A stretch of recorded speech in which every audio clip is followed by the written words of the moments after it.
तंत्र सूत्र विधि 1। यह अनुभव दो श्वासों के बीच घटित हो सकता है। जब श्वास भीतर अथवा नीचे को आती है, उसके बाद फिर श्वास के लौटने के ठीक पूर्व शरीर से इन दो बिंदुओं के बीच वशपूर्ण होने से घटना घट सकती है। जब तुम्हारी श्वास भीतर आए तो उसका निरीक्षण करो। उसके भीतर आते ही निरीक्षण करना। उसके फिर बाहर या ऊपर के लिए मुड़ने के ठीक पहले एक क्षण के लिए या क्षण के हजारों भाग की किसी एक भाग के लिए श्वास बंद हो जाती है। श्वास भीतर आती है और वहाँ एक बिंदु है जहाँ वो ठहर जाती है, फिर श्वास बाहर जाती है। और जब श्वास बाहर जाती है तो वहाँ एक बिंदु पर ठहर जाती है और फिर वो भीतर की ओर लौटती है। श्वास के भीतर या बाहर के लिए मुड़ने के पहले एक क्षण है जब तुम श्वास नहीं लेते हो। उसी क्षण में घटना घटनी संभव है, क्योंकि जब तुम श्वास नहीं लेते हो तो तुम संसार में नहीं होते हो। समझ लो कि जब तुम श्वास नहीं लेते तो तुम मृत हो। तुम तो हो लेकिन मृत। लेकिन यह क्षण इतना छोटा है कि तुम उसे कभी देख नहीं पाते। तंत्र के लिए प्रत्येक बहिर्गामी श्वास मृत्यु है और प्रत्येक नई श्वास पुनर्जन्म है। भीतर आने वाली श्वास पुनर्जन्म है, बाहर जाने वाली श्वास मृत्यु है। बाहर जाने वाली श्वास मृत्यु का पर्याय है, अंदर जाने वाली श्वास जीवन का। इसलिए प्रत्येक श्वास के साथ तुम मरते भी हो और प्रत्येक श्वास के साथ तुम जन्म लेते हो। दोनों के बीच का अंतराल बहुत क्षणिक है, लेकिन पहली दृष्टि, शुद्ध निरीक्षण और अवधान से उसे अनुभव किया जा सकता है। और यदि तुम उस अंतराल को अनुभव कर सको तो शिव कहते हैं कि श्रेष्ठ उपलब्ध है। तब और किसी चीज की जरूरत नहीं है। तब तुम आत्मकाम हो गए। तुमने जान लिया, घटना घट गई। श्वास को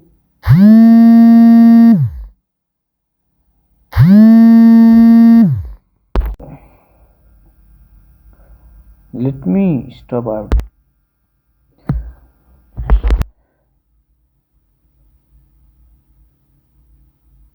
तब और किसी चीज की जरूरत नहीं है। तब तुम आत्मकाम हो गए। तुमने जान लिया, घटना घट गई। श्वास को प्रशिक्षित नहीं करना। वो जैसी है उसे वैसे ही बनी रहने देना। फिर इतनी सरल विधि क्यों? सत्य को जानने को ऐसी सरल विधि? सत्य को जानना उसको जानना है जिसका न जन्म है न मरण। तुम बाहर जाती हुई श्वास को जान सकते हो। तुम भीतर जाती हुई श्वास को जान सकते हो, लेकिन तुम दोनों के अंतराल को कभी नहीं जान सकते। प्रयोग करो और तुम उस बिंदु को पा लोगे, उसे अवश्य पा सकोगे। वह है तुम्हें या तुम्हारी संरचना में कुछ जोड़ना नहीं पड़ेगा। वो है ही है, सब कुछ है, सिर्फ बोध नहीं है। कैसे प्रयोग करो? पहले भीतर आने वाली श्वास के प्रति होशपूर्ण बनो, उसे देखो। सब कुछ भूल जाओ और आने वाली श्वास को उसके यात्रापथ पर देखो। जब श्वास नासापुटों को स्पर्श करे तो उसको महसूस करो। श्वास को गति करने दो और पूरी सजगता से उसके साथ यात्रा करो। श्वास के साथ ठीक कदम से कदम मिलाकर नीचे उतरो। न आगे जाओ और न पीछे, उसके साथ चलना है। उसका साथ न छूटे, बिल्कुल साथ साथ चलो। स्मरण रहे, न आगे जाना है और न छाया की तरफ पीछे चलना है। समानांतर चलो, युगपथ। श्वास और सजगता को एक हो जाने दो। श्वास नीचे जाती है तो तुम भी नीचे जाओ और तभी उस बिंदु को पा सकते हो जो दो श्वासों के बीच में है। यह आसान नहीं है। श्वास के साथ अंदर जाओ, श्वास के साथ बाहर आओ। बुद्ध ने इसी विधि का प्रयोग विशेष रूप से किया, इसलिए वो बौद्ध विधि बन गई। बौद्ध शब्दावली में इसे आनापान सति योग कहते हैं और स्वयं बुद्ध की आत्मोपलब्धि इसी विधि पर ही आधारित थी। संसार के सभी धर्म, संसार के सभी दृष्टा किसी न किसी विधि के जरिए मंजिल पर पहुंचे और यह सब विधियां इन 112 विधियों में समाहित और सम्मिलित हैं। यह पहली विधि बौद्ध विधि है। दुनिया इसे बौद्ध विधि के रूप में जानती है क्योंकि बुद्ध इसके द्वारा ही निर्वाण को उपलब्ध हुए थे। बुद्ध ने न कहा है अपने श्वास प्रश्वास के प्रति सजग रहो। बुद्ध ने कहा है ये अंतर्जाती और बाहर आती श्वास के प्रति होशपूर्ण हो जाओ। बुद्ध अंतराल की चर्चा नहीं करते क्योंकि उसकी जरूरत नहीं है। बुद्ध ने सोचा और समझा कि अगर तुम अंतराल की दो श्वासों के बीच के विराम की फिक्र करने लगे तो उससे तुम्हारी सजगता खंडित होगी। इसलिए उन्होंने सिर्फ यह कहा कि होश रखो, जब श्वास भीतर आए तो तुम भी उसके साथ भीतर जाओ और जब श्वास बाहर आए तो तुम उसके साथ बाहर आओ। विधि के दूसरे हिस्से के संबंध में बुद्ध कुछ नहीं कहते। इसका कारण यह है कि बुद्ध बहुत साधारण लोगों से, सीधे साधे लोगों से बोल रहे थे। वह उनसे अंतराल की बात करते तो उससे लोगों में अंतराल को पाने की एक अलग कामना निर्मित हो जाती और यह अंतराल को पाने की कामना बौद्ध में बाधा बन जाती है।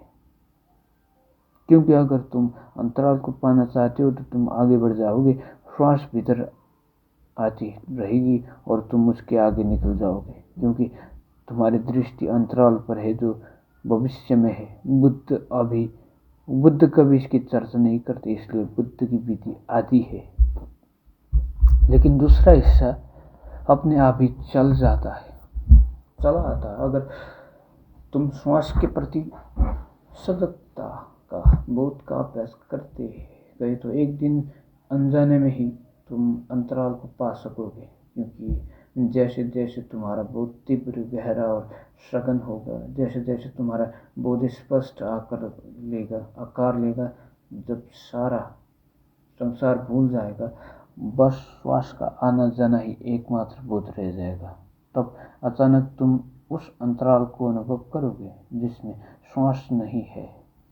अगर तुम सूक्ष्मता से श्वास प्रश्वास के साथ यात्रा कर रहे हो तो उस स्थिति के प्रति अबोध कैसे रह सकते हो जहाँ श्वास नहीं है।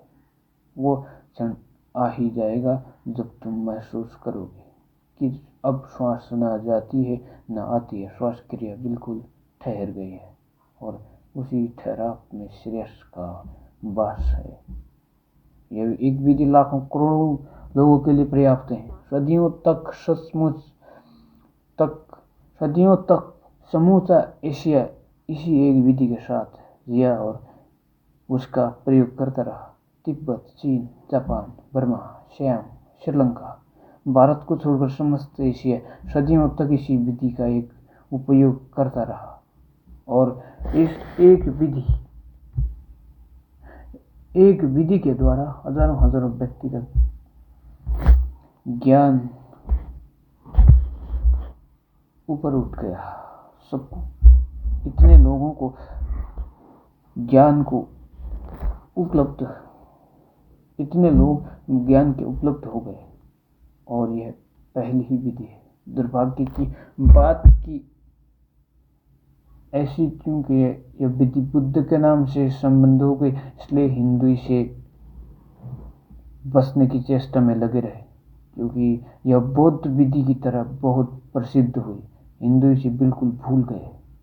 इतना ही नहीं, उन्होंने एक कारण से उसकी अवहेलना न की, क्योंकि शिव ने सबसे पहले इस विधि का उल्लेख किया। अनेक बौद्ध ने इस ज्ञान भैरव तंत्र के बौद्ध ग्रंथ होने का दावा किया। वह इसे हिंदू ग्रंथ मानते ही नहीं। यह न हिंदू है न बौद्ध, और विधि मात्र एक विधि है। बुद्ध ने इसका उपयोग किया, लेकिन यह उपयोग के लिए मौजूद ही थी, और इस विधि के चलते बुद्ध हुए। विधि तो बुद्ध से भी पहले थी, यह मौजूद ही थी। इसका प्रयोग में लाओ।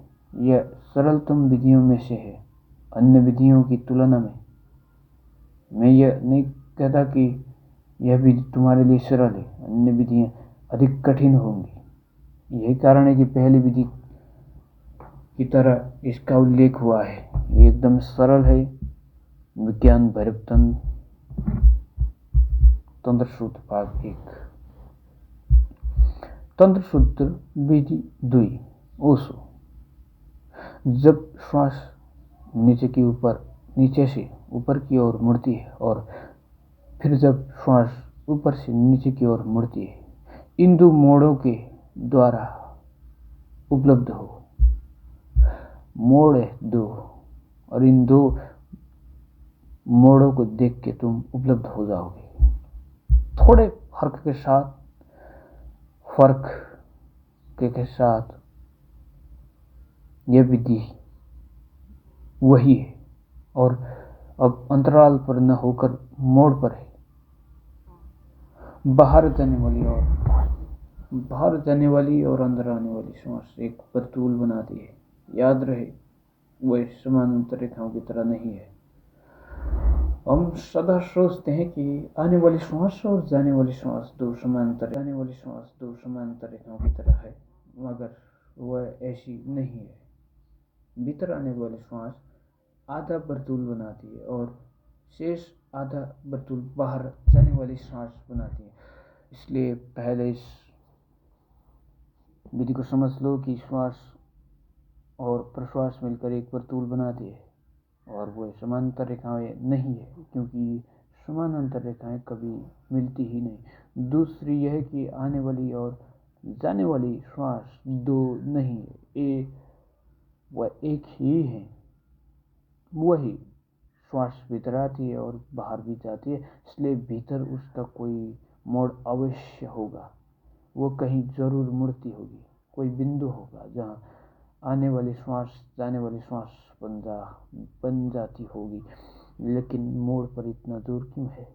क्योंकि शिव कहते हैं, जब श्वास नीचे से ऊपर की ओर मुड़ती है, और फिर जब श्वास ऊपर से नीचे की ओर मुड़ती है, इन दो मोड़ों के द्वारा उपलब्ध हो बहुत सरल है।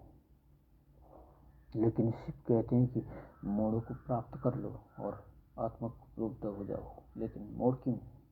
अगर तुम कार चलाना जानते हो तो तुम्हें गियर का पता होगा। हर गियर बदलते हो तो तुम्हें न्यूट्रल गियर से गुजरना पड़ता है, जो कि गियर बिल्कुल नहीं है, न्यूट्रल है।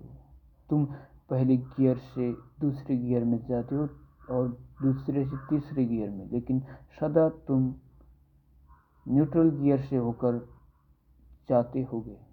वह न्यूट्रल गियर घुमाव का बिंदु है, मोड़ है। उस मोड़ पर पहला गियर दूसरा गियर बन जाता है और दूसरा गियर तीसरा। वैसे ही जब तुम्हारी श्वास भीतर जाती है और घूमने लगती है, तो उस वक्त वह न्यूट्रल गियर में होती है, नहीं तो वह नहीं घूम सकती। उसे तटस्थ क्षेत्र से गुजरना पड़ता है। उस तटस्थ क्षेत्र में तुम न तो शरीर हो, न मन हो, न शारीरिक हो, न मानसिक, क्योंकि शरीर तुम्हारे अस्तित्व का एक गियर है और मन उसका दूसरा गियर है।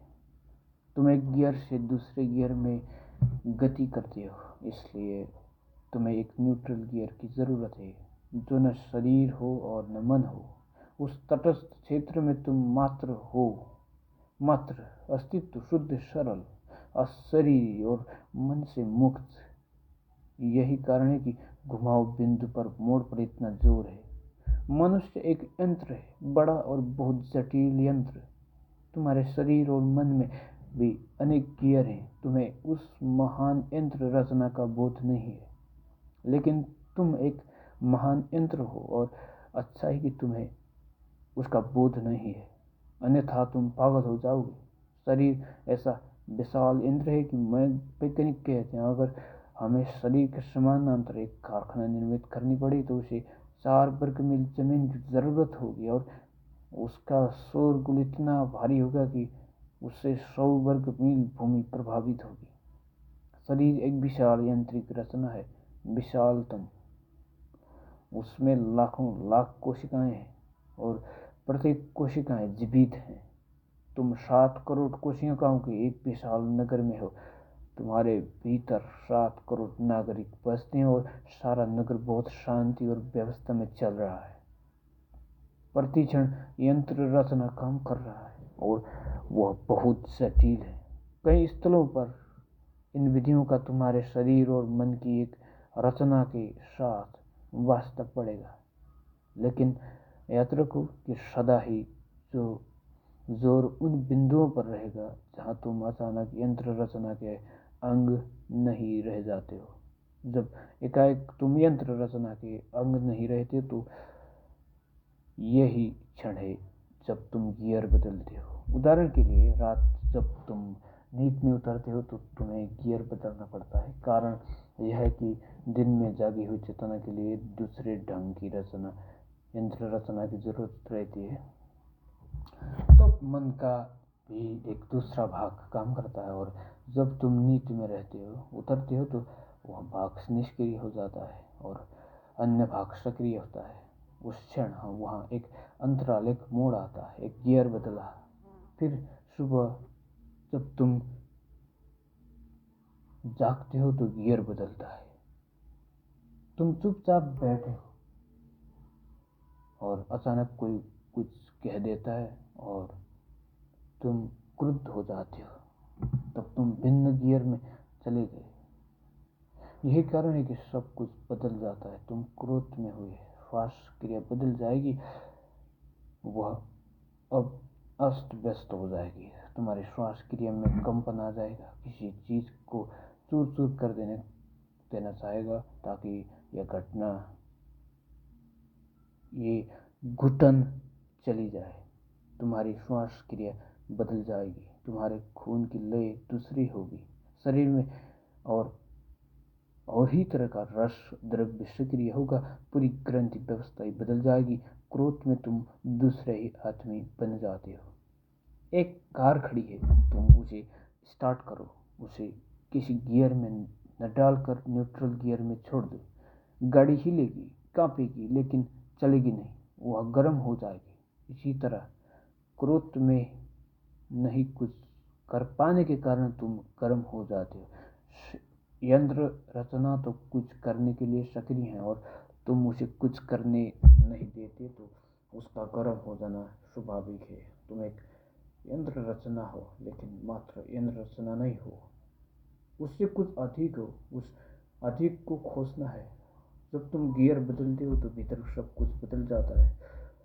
जब तुम गियर बदलते हो तो एक मोड़ आता है, शिव कहते हैं। उस मोड़ पर ध्यान दो, तुम उपलब्ध हो जाओगे। मोड़ पर सावधान हो जाओ, सजग हो जाओ। लेकिन यह मोड़ बहुत सूक्ष्म है, और उसके लिए बहुत सूक्ष्म निरीक्षण की जरूरत पड़ेगी। हमारी निरीक्षण की क्षमता नहीं के बराबर है, नहीं की बराबर है। हम कुछ देख ही नहीं सकते। अगर मैं कुछ कहूँ कि इस फूल को देखो, इस फूल को जो तुम्हें मैं देता हूँ, तो तुम उसे नहीं देख पाओगे। एक क्षण तो तुम उसे देखोगे और फिर किसी और चीज के संबंध में सोचने लगोगे। वह सोचना फूल के विषय में हो सकता है, लेकिन वह फूल नहीं हो सकता। तुम फूल के बारे में सोच सकते हो कि देखो यह कितना सुंदर है, लेकिन तब तुम फूल से दूर हट गए। तुम सुंदरता जैसे शब्दों पर उलट गए। अब फूल तुम्हारे निरीक्षण क्षेत्र में नहीं रहा। क्षेत्र बदल गया। तुम कहोगे कि ये लाल है, नीला है, लेकिन तुम उस फूल से दूर चले गए, कलर्स, रंग में चले गए। निरीक्षण का अर्थ होता है किसी शब्द या शाब्दिकता के साथ, भीतर की बतलाहट के साथ न रहकर मात्र फूल के साथ रहना। अगर तुम फूल के साथ ऐसे 3 मिनट रह जाओ जिसमें मन कोई गति न करे, तो श्रेष्ठ कट जाएगा, तुम उपलब्ध हो जाओ। लेकिन हम निरीक्षण बिल्कुल नहीं जानते, हम सावधान नहीं है, सतर्क नहीं है। हम किसी भी चीज को अपना अवधान नहीं दे पाते। हम तो वहाँ हम तो यहाँ और वहाँ उछलते रहते हैं। वो हमारी वंशगत विरासत है, बंदर वंश की विरासत। बंदर के मन से ही मनुष्य का मन विकसित हुआ है, बहुत सूक्ष्म दिमाग। बंदर शांत नहीं बैठ सकता, इसलिए बुद्ध बिना हलन चलन के बैठने पर, मात्र बैठने पर इतना जोर देते हैं क्योंकि तब बंदर मन का अपनी राह चलना बंद हो जाता है। जापान में एक खास तरह का ध्यान चलता है जिसे वह जाजेन कहते हैं। जाजेन शब्द का जापानी में अर्थ होता है मात्र बैठना और कुछ भी नहीं करना, कुछ भी नहीं करनी है।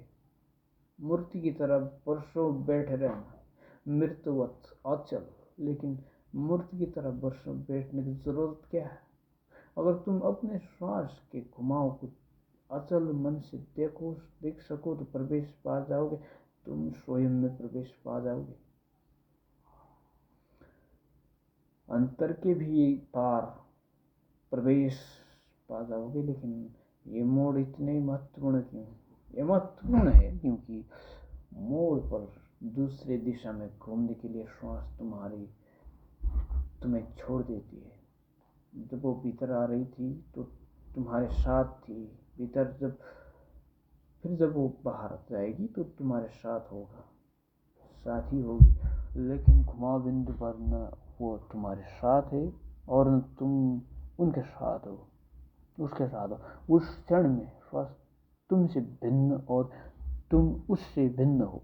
अगर श्वास क्रिया में जीवन है तो तब तुम मृत हो। अगर श्वास क्रिया तुम्हारे मन है तो उस क्षण तुम अमन हो। तुम्हें पता है, जब पता हो या ना हो, अगर तुम अपनी श्वास को ठहरा दो तो मन अचानक ठहर जाता है। मन ठहर गया। अगर तुम अपनी श्वास को ठहरा दो तो तुम्हारा मन और भी अचानक ठहर जाएगा। मन नहीं करेगा कुछ करना, मन चलेगा भी नहीं, अचल हो जाएगा। श्वास का अचानक ठहरना मन को ठहरा देना है। क्यों? क्योंकि वह पृथक हो जाता है। केवल चलती हुई श्वास मन से, शरीर से जुड़ती रहती है। अचल मन और अचल श्वास एक साथ है। अचल श्वास अलग हो जाती है और जब तुम न्यूट्रल गियर में रहते हो, कार चालू है, ऊर्जा भाग रही है, कार शोर मचा रही है, वो आगे जाने का तैयार कर रही है, लेकिन गियर न्यूट्रल में है। इसलिए कार्य शरीर हो और कार्य यंत्र रचना दोनों अलग अलग हैं। कार 2 हिस्सों में बटी है, वो चलने को तैयार है लेकिन गति का यंत्र उससे अलग है। वही बात तब होती है जब शरीर मोड़ लेती है। उस समय तुम उसे नहीं जुड़े हो और उस क्षण तुम्हें आसानी हो जाएगी कि तुम कौन हो, क्यों हो, वह होना क्या है। उस समय तुम जान सकते हो कि सर्व रूपी घर के भीतर कौन है, इस घर का स्वामी कौन है। मैं घर मात्र हूँ या कोई स्वामी? मैं मात्र यंत्र रचना हूँ या कुछ और भी? और शिव कहते कि उस घुमाव बिंदु पर उपलब्ध हो जाओ, कुछ मोड़ के प्रति बोधपूर्ण हो जाओ, तुम आत्म उपलब्ध हो जाओगे। विज्ञान भैरव तंत्र, Osho. That's we will talk about part 3 as soon as possible.